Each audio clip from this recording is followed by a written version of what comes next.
बोलो जयकारा बोल मेरे श्री गुरु महाराज की जय। श्री परमहंस दयाल जी महाराज की जय। एकाग्रचित होकर बैठेंगे, ध्यान दादा गुरु महाराज जी के श्री चरण कमलों में लगाएंगे और उनकी प्यारी छवि को अपने हृदय में बसाएंगे।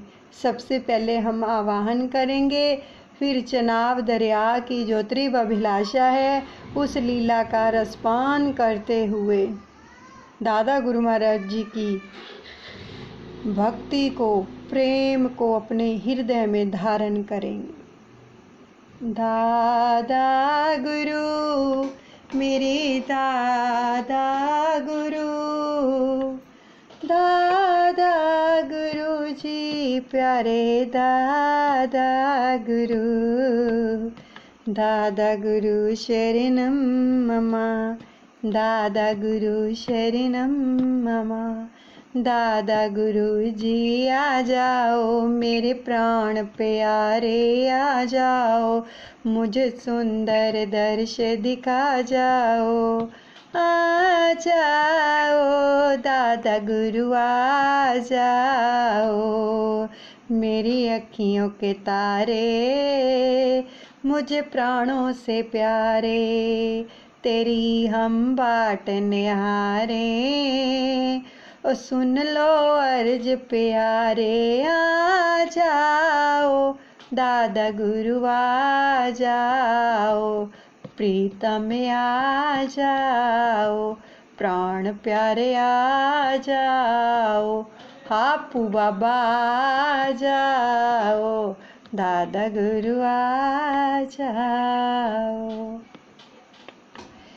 इस लीला का रसपान करते हुए अपनी आंखें बंद रखेंगे और श्वास श्वास में सुमिरन चलता रहेगा। अपनी जीवा को तालु के साथ लगा लें और नाम सुमिरन करते करते हम सभी लीला का रसपान करेंगे।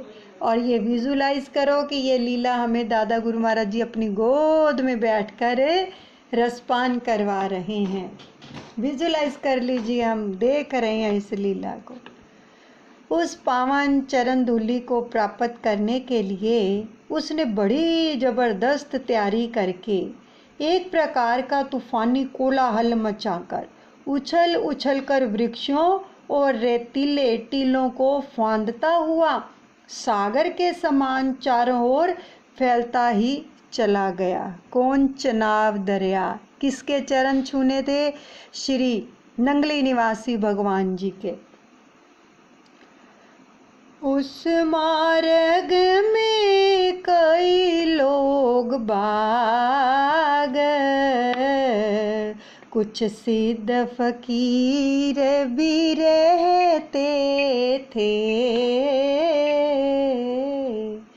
जिनकी कुटिया के छपर माल मवेशी जल में बहते थे। उसी रास्ते में कई लोग बाग रहते थे, गांव भी थे, साधु संतों फकीरों के, सिद्ध पुरुषों के डेरे यानी स्थान भी थे। अब लोगों के छप्पर झोंपड़ियाँ और बाग बगीचे भी थे। माल मवेशी यानी पशुधन था। सब कुछ अस्त व्यस्त हो गया, सब जगह जल थल हो गया, सभी पानी में तैरने लगे। उस सिद्ध पुरुष के पास जाएं, कई लोग ही अर्ज़ गुजारे हुए, हम पर कुछ रहम किया जाए,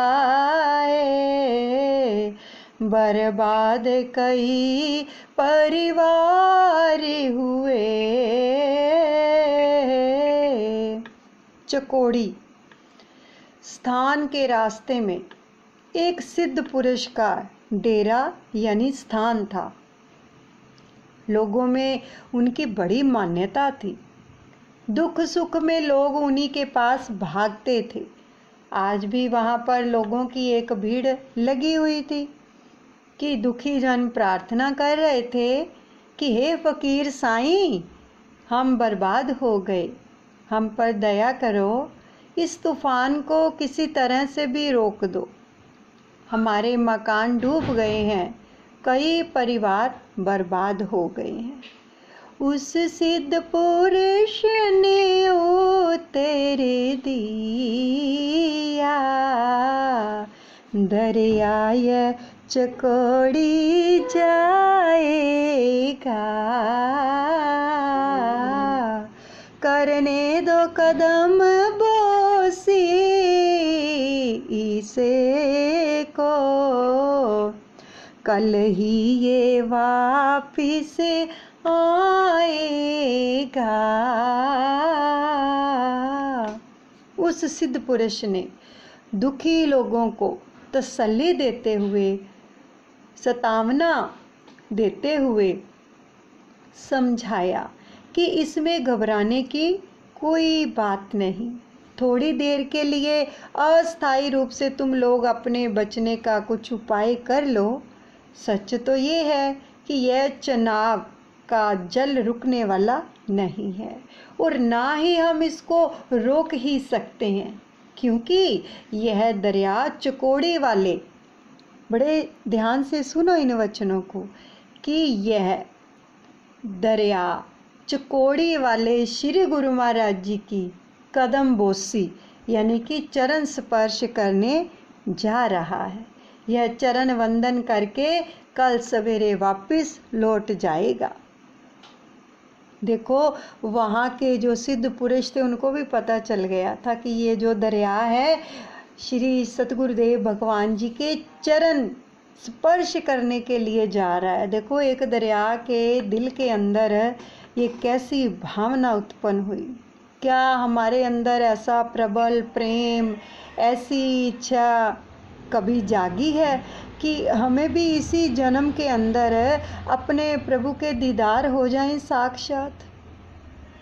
साक्षात रूबरू होकर हम उनसे मिल जाएं। हम कोशिश करते हैं, हम तो लगता है फरियाद भी नहीं करते, लेकिन उस दरिया ने पहले फरियाद की कि मुझे आशीर्वाद दो। किस किस से आशीर्वाद लिया सभी सुना है ना। श्री गुरु महाराज जी से भी आशीर्वाद लिया, प्रार्थना की कि मैंने आपके चरणों को छूना ही छूना है, चाहे जो मर्जी हो जाए। फिर पवन से आशीर्वाद लिया कि मुझ में ऐसा वेग भर दो।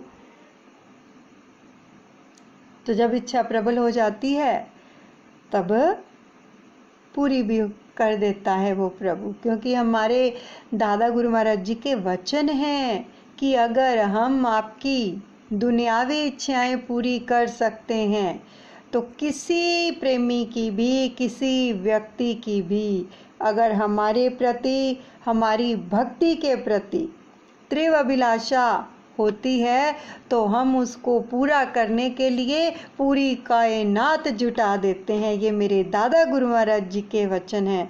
अब इच्छा तो हमने ही अपने अंदर पैदा करनी है, तभी तो वो पूरी करेंगे। जब इच्छा ही नहीं होगी तो वो पूरी कैसे करेंगे।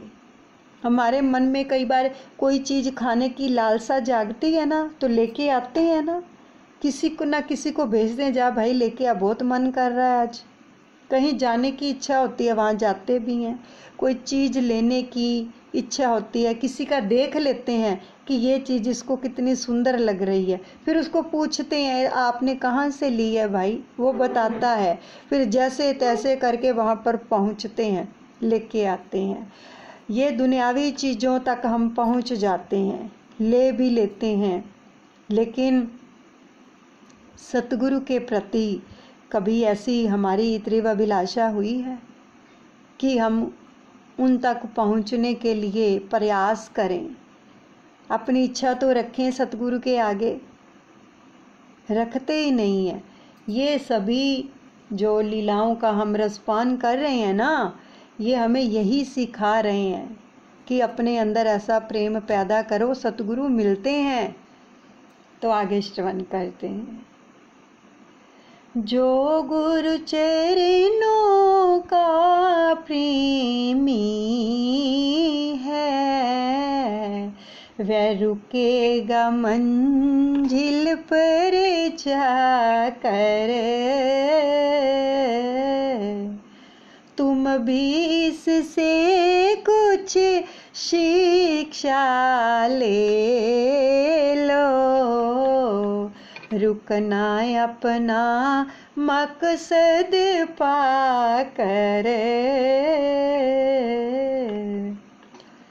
ये उस फकीर साईं ने उन लोगों को फरमाया कि जो महापुरुषों के या गुरु चरणों के प्रेमी होते हैं, वे अपनी अपनी मंजिल पर पहुंचकर ही दम लेते हैं। जो सच में प्रेमी होते हैं, सच में बीच में कभी भी नहीं रुकते। हमें भी इस जलधारा से ये उपदेश लेना चाहिए कि अपने लक्ष्य की पूर्ति किए बिना बीच में कहीं नहीं रुकना चाहिए। मंजिल की धुन में चले चलो, उस प्रीतम का घर दूर नहीं। इन प्यार की राहों में रुकना, गुरु प्रेम कोई दस्तूर नहीं। संसारी जीव को यह उपदेश लेना चाहिए कि हम अपनी मंजिल की धुन में इसी तरह दृढ़ता पूर्वक आगे बढ़ें तो प्रीतम का घर दूर नहीं है। सिर्फ जरा हिम्मत की जरूरत है।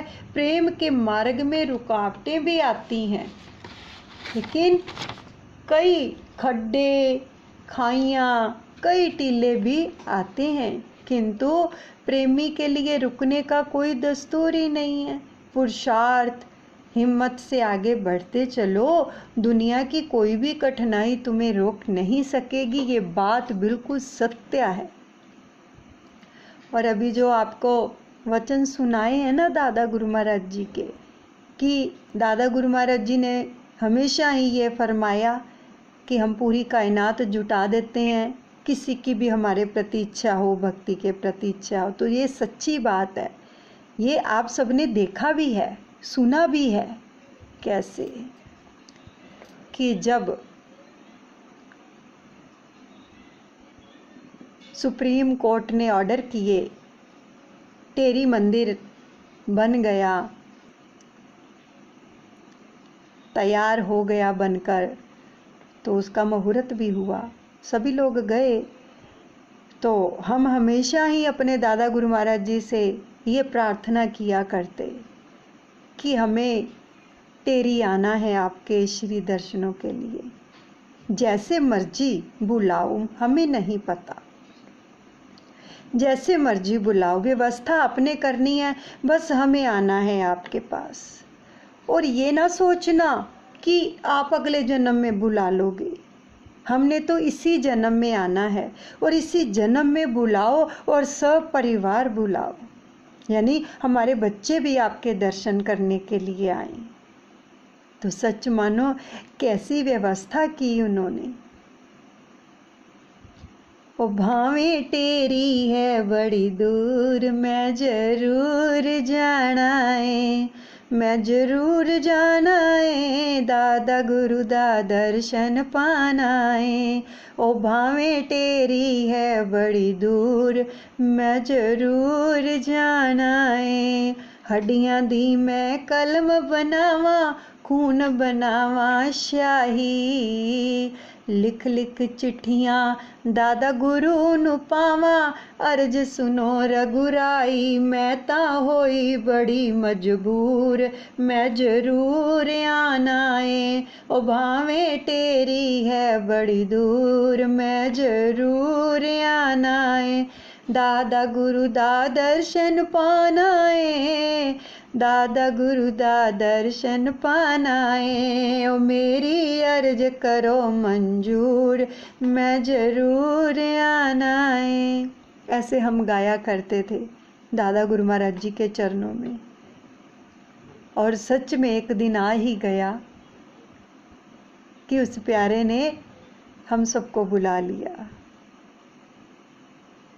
तो सुंदर दर्शन दिए।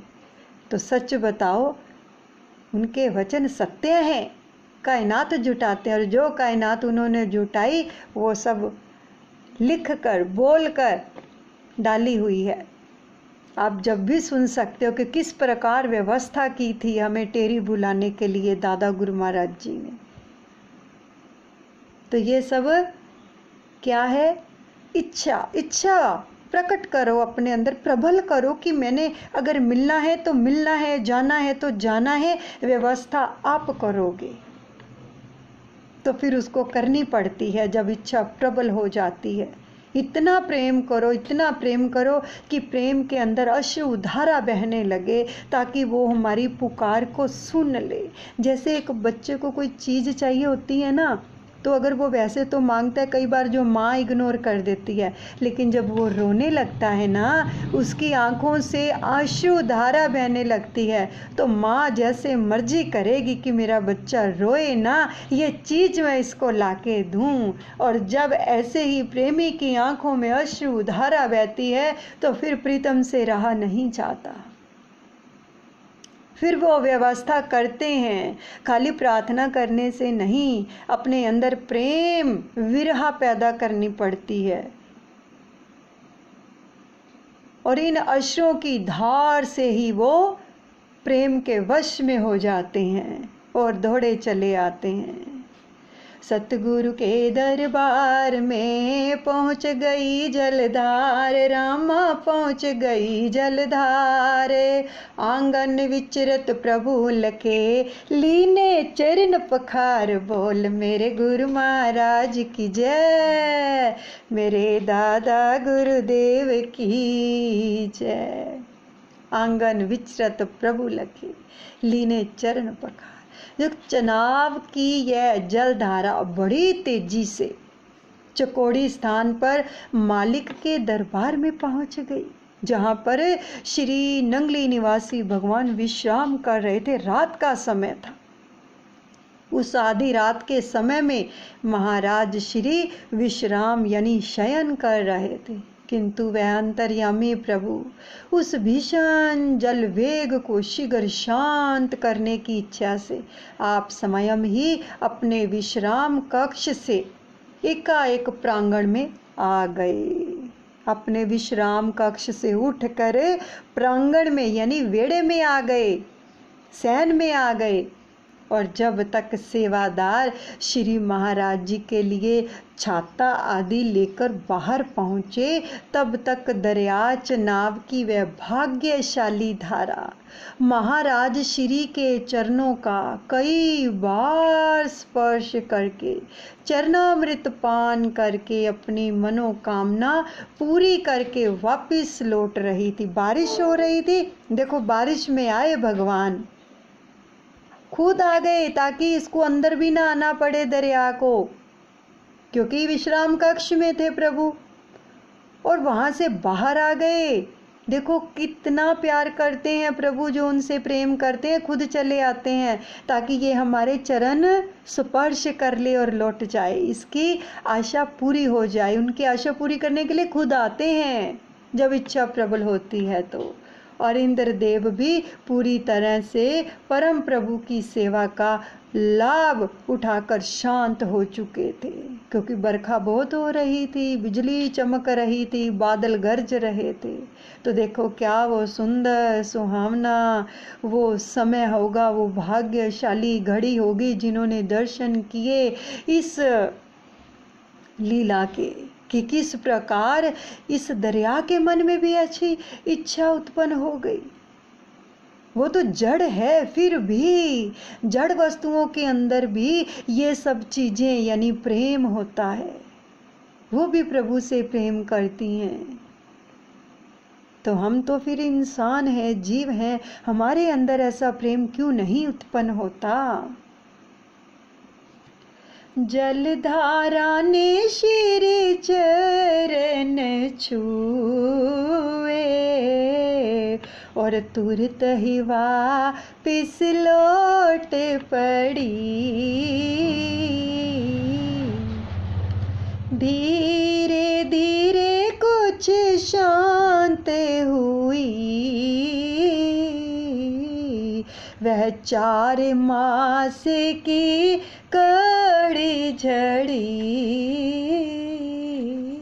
4 मास हो गए थे बरखा होते हुए, देखो 4 मास यानी प्रबल इच्छा की 4 मास लगे उसको श्री चरण कमलों तक पहुंचने में। इतना वेग अपने अंदर पहले पैदा किया, इतनी इच्छा को प्रबल किया, विरह पैदा की। 4 महीने लगे उस दरिया को। दरिया चनाव ने श्री सतगुरुदेव भगवान जी के चरण छूने थे, सो छू लिए। अब श्री चरणों की पग धूलि ग्रहण करके तुरंत वापिस लौट पड़ी। अब उस भयंकर जलधारा की वापसी के साथ ही 4 मास की जो बारिश की झड़ी लग रही थी वह भी धीरे धीरे शांत हो गई। 4 मास थोड़े नहीं होते, 4 महीने लगातार बारिश। एक दिन का काम नहीं है ये। प्रभु को मिलने के लिए बड़ा परिश्रम करना पड़ता है, अपने अंदर प्रेम उत्पन्न करना पड़ता है। अब देखो यहाँ पर हमें और भी शिक्षाएं मिलती हैं कि चनाब दरिया ने अपने दिल के अंदर जो प्रबल इच्छा पैदा की, केवल उसी पर अडिग रहा और कुछ नहीं सूझ रहा था उसको। बस श्री चरणों को छूना है, स्पर्श करना है, उसके लिए मुझे खूब परिश्रम करना है, तो वो लगा रहा। तो ऐसे ही अगर हमारे दिल के अंदर भी प्रभु का प्रेम पाने के लिए तीव्र अभिलाषा होगी तो हमें इधर उधर की बातों पर ध्यान नहीं देंगे। अगर देंगे तो फिर वो इच्छा क्या है, बैठ जाएगी, दब जाएगी, प्रबल नहीं होगी। अगर इच्छा वाकया में ही प्रभु से मिलने की होगी, उनके दर्शनों की, उनको चरण स्पर्श करने की, इसी जन्म में उनको पाने की, तो हमारा क्या होगा, जीवन ही कुछ और होगा। जो हम छोटी छोटी बातों पर झगड़ पड़ते हैं, हमारे मन के अंदर सहनशीलता नहीं होती है, वो सब चीज़ें नहीं होती हैं प्रेमियों के अंदर। फिर जिनको उसको पाने की इच्छा है बस उसी के बारे में ही वो प्रेमी सोचता रहता है, जैसे चनाब दरिया सोचता था कि कैसे चरण स्पर्श करूं। अगर इधर उधर देखोगे, वाद विवाद करोगे, तर्क वितर्क हम करेंगे, तब तो उसकी प्राप्ति नहीं हो सकती, क्योंकि जब तक हृदय शुद्ध नहीं होगा। क्योंकि जो उससे प्रेम करते हैं ना, वो सबसे ही प्रेम करते हैं, उनके अंदर किसी के लिए भी कोई द्वैत भावना नहीं होती है, तभी तो उसका प्रेम मिलता है।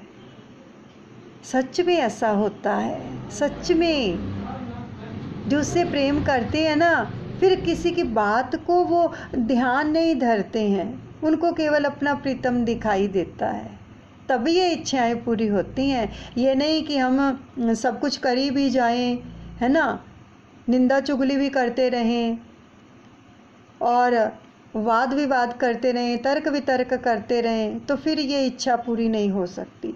इनको छोड़ना पड़ता है, केवल उसी का ध्यान करना पड़ता है, फिर वो चीज़ हमें मिलती है। अब बच्चा है, स्टडी कर रहा है, मान लो डॉक्टरी करनी है, तो दिन रात मेहनत करता है ना, जो भी स्टडी होती है, पढ़ना होता है, दिन रात उसी में लगा रहता है। फिर वो पढ़ने वाला बच्चा ना तो मोबाइल देखेगा, ना टीवी देखेगा, ना उसको खाने पीने की सुध रहती है। माँ ही उसको लाला के देती है कि बेटा खा ले, इतना टाइम हो गया है, तू कब से पढ़ रहा है, उसको कोई सुध नहीं रहती। और फिर वो अपनी डॉक्टरी की पोस्ट को क्लियर करता है। ऐसे ही हर चीज़ में तवज्जो देनी पड़ती है, हर चीज़ में, तभी जाके सफलता हासिल होती है। ये नहीं हम सतगुरु से प्रेम भी करें और सबके साथ दुर्व्यवहार भी करें, किसी के प्रति अपने दिल में द्वेष भावना रखें, नफरत रखें, ईर्ष्या रखें और निंदा चुगली भी करें, वाद विवाद करें, तर्क वितर्क करें, झूठ बोलें, यानी ऐसी चीज़ों से फिर एक बार परे होना पड़ता है, ऊपर उठना पड़ता है इन चीज़ों से, फिर जाकर उस परम पिता परमात्मा से हम मिल सकते हैं। और यही जन्म मिला है, मिलने के लिए उठ जाओ, क्या फ़र्क पड़ता है। जन्म तो जा रहा है, हमारी कितनी कितनी उम्र बीत गई है, क्या पाया हमने आज तक, सच बताओ क्या पाया। अपने अंदर झांक कर हम देखें, हमारा इतना समय बीत गया, क्या कभी हम अपने सतगुरु को रूबरू दर्शन कर पाए, कभी उनसे बात कर पाए? क्योंकि हमने ऐसा प्रयास किया ही नहीं है, बस थोड़ा बहुत कर लेते हैं, बस हो गया। नहीं, पूरा ध्यान, पूरी तवज्जो देना पड़ता है, फिर वो डिग्री हासिल होती है। जैसे बच्चे को और प्रेमी को भी फिर सतगुरु का प्रेम हासिल होता है। तो इसलिए डट जाओ, अब बस किसी चीज़ की तरफ ध्यान मत दो, केवल नाम जपो, दूसरों का भला मांगो, हर एक की खिदमत करो और सतगुरु से प्रेम करो, नाम जपो। प्रभु चरणों का स्पर्श करके देवराज इंद्र बड़े प्रसन्न हुए और सतगुरु देव जी का आशीर्वाद प्राप्त करके इंद्र ने जो बादल बड़े जोर जोर से गरज गरज कर जो इंद्र के बादल वर्षा कर रहे थे, उन घना घोर घटाओं को वापस लौट जाने की आज्ञा दे दी इंद्र ने। सब निकट निवासी चकित हुए,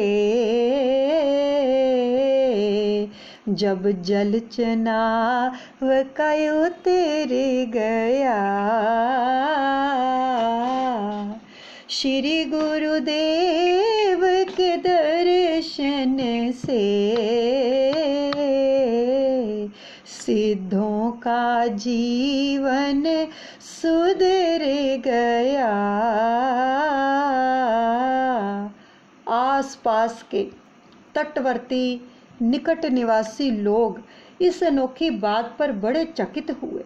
अब सबने देखा कि सचमुच ही यह चनाव का जल चकोड़ी स्थान से होकर शांत हो गया है। जो फकीर ने वचन बोले थे कि ये जाएगा ही जाएगा और कल वापस लौटेगा, आधी रात को आया था चरण स्पर्श करने के लिए, क्योंकि उसकी प्रबल इच्छा थी कि संत ने फरमा दिया था उस साईं ने।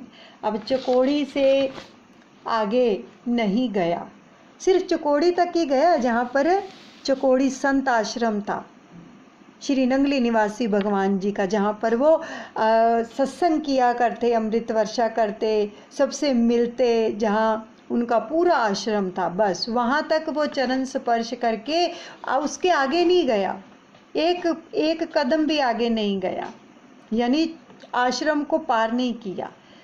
तो चकोड़ी वाले संत की अपार शक्ति का लोगों को आज पता चल गया कि इस घटना से समीपवर्ती साधु महात्मा, सिद्ध पुरुष, संत, सन्यासी आदि सभी बड़े प्रभावित हुए और उन्होंने भी श्री महाराज जी के दर्शन करके अपना मानव जन्म सार्थक किया।